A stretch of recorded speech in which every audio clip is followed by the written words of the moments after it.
إن الحمد لله نحمده ونصلي على رسوله الكريم أما بعد وقال الله عز وجل أطيعوا الله وأطيعوا الرسول لعلكم ترحمون وقال النبي صلى الله عليه وسلم عن أبي هريرة رضي الله تعالى عنه قال قال رسول الله صلى الله عليه وسلم حق المسلم على المسلم ست إذا لقيته فسلم عليه وإذا دعاك فأجبه وإذا استنصحك فانصحه وإذا عطس فحمد الله فشمته وإذا مرض فعوده وإذا مات فاتبعه رواه البخاری۔ ہر قسم کی حمد و ثنا تعریفات اللہ رب العالمین کے لیے لا تعداد بے شمار درود و سلام پیارے پیغمبر جناب محمد رسول اللہ صلی اللہ علیہ وسلم کی ذات اقدس پر۔ معزز سامعین اور سامعات، چند روز سے ہمارا موضوع حقوق العباد کے حوالے سے چل رہا ہے۔ جیسا کہ اس سے پہلے میں الحمدللہ اللہ تعالیٰ کی توفیق کے ساتھ تین حقوق العباد کے بیان کر چکا ہوں۔ جیسا کہ نبی کائنات علیہ السلام نے فرمایا کہ ایک مسلمان کا دوسرے مسلمان پر پہلا حق یہ ہے کہ جب وہ اپنے مسلمان بھائی کو ملے تو سلام کرے۔ دوسرا حق یہ ہے کہ جب تمہارا مسلمان بھائی تمہیں دعوت دے تو اس کی دعوت کو قبول کرو۔ تیسرا حق یہ ہے مسلمان کا دوسرے مسلمان پر کہ جب وہ اس سے مشورہ مانگے تو فانصحوا، رسول اللہ صلی اللہ علیہ وسلم کا فرمان ہے کہ اس کو اچھا مشورہ دے۔ تو آج میں آپ حضرات کے سامنے حقوق العباد میں سے چوتھا حق، حقوق العباد کا چوتھا حق بیان کروں گا۔ اس کے بارے میں رسول اللہ صلی اللہ علیہ وسلم نے فرمایا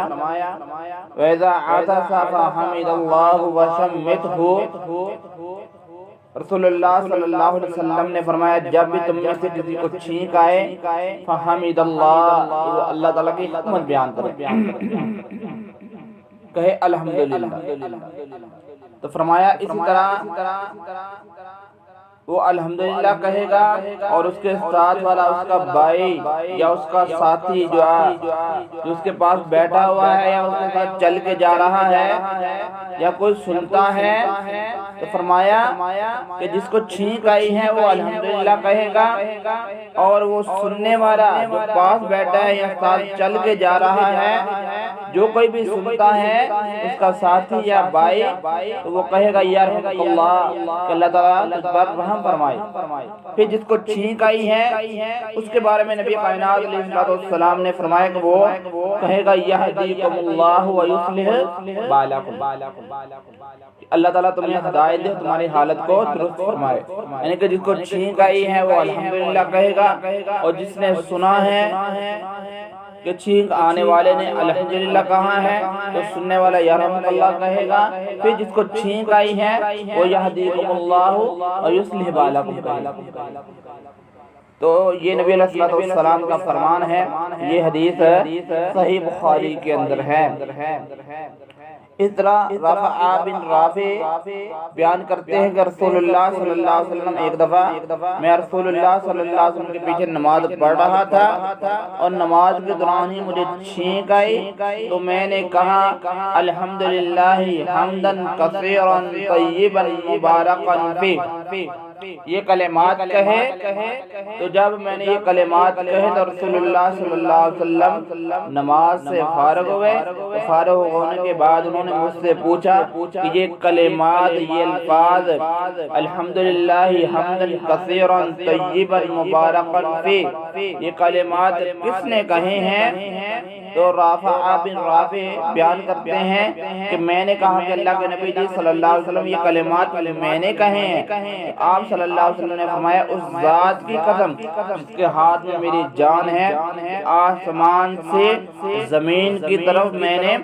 30 سے زیادہ فرشتوں کو آتے ہوئے دیکھا ہے، اور ان میں سے ہر ایک فرشتہ یہی کوشش کر رہا ہے کہ یہ کلمات میں نوٹ کروں، میں لکھوں۔ تو میرے محترم بھائیوں،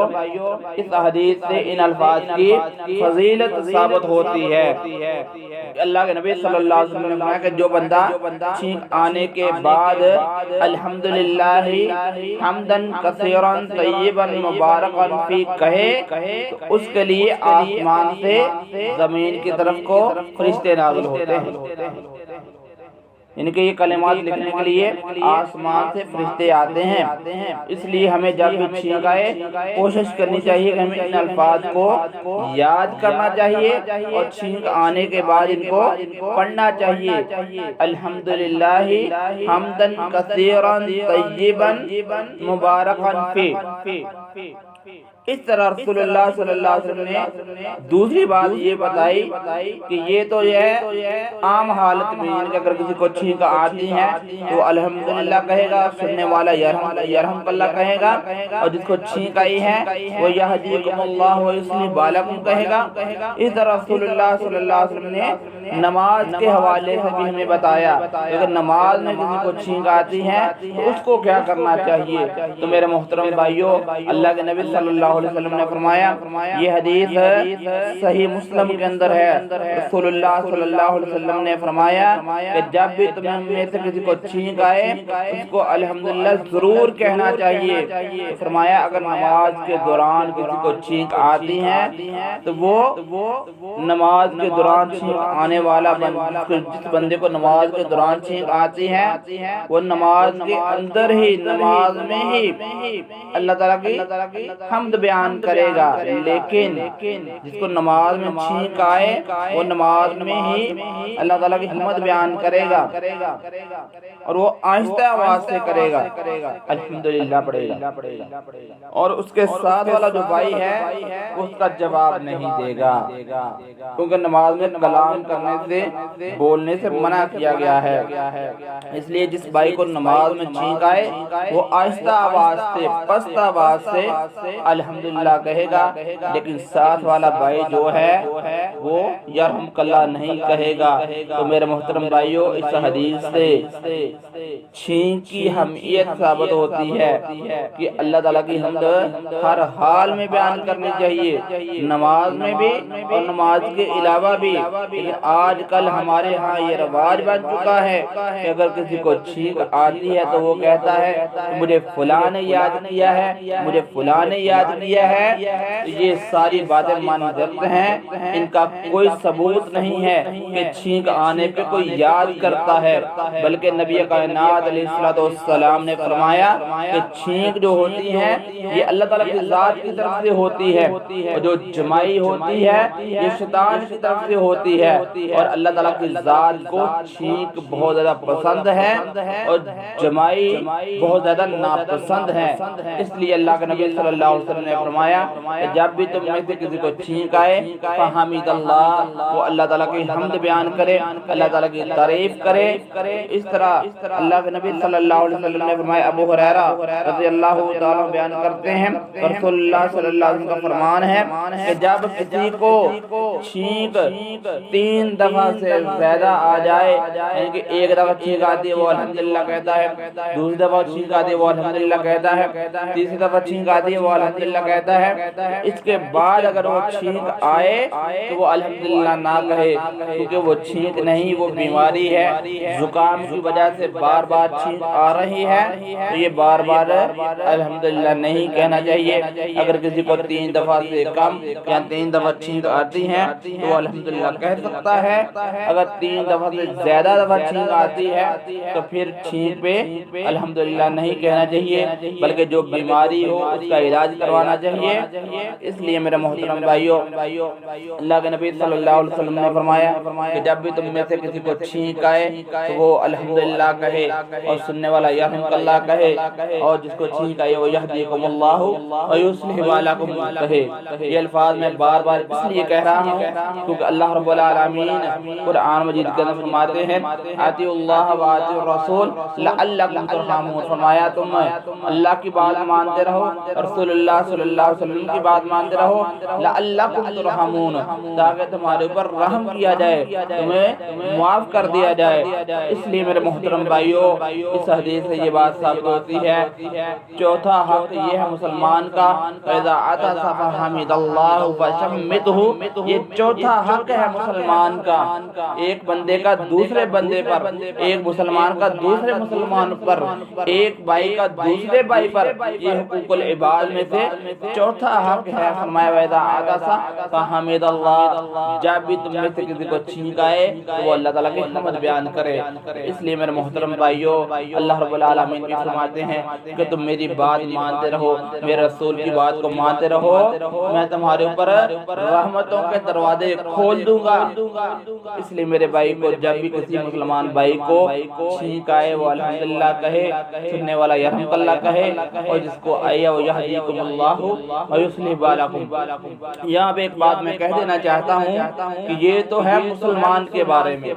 کہ جس کو چھینک آئے وہ حمد بیان کرے، اس کے ساتھ والا جو ہے وہ بھی دعا کرے، اور جس کو چھینک آئی ہے وہ اس کے لیے دعائیہ کلمات کہیں۔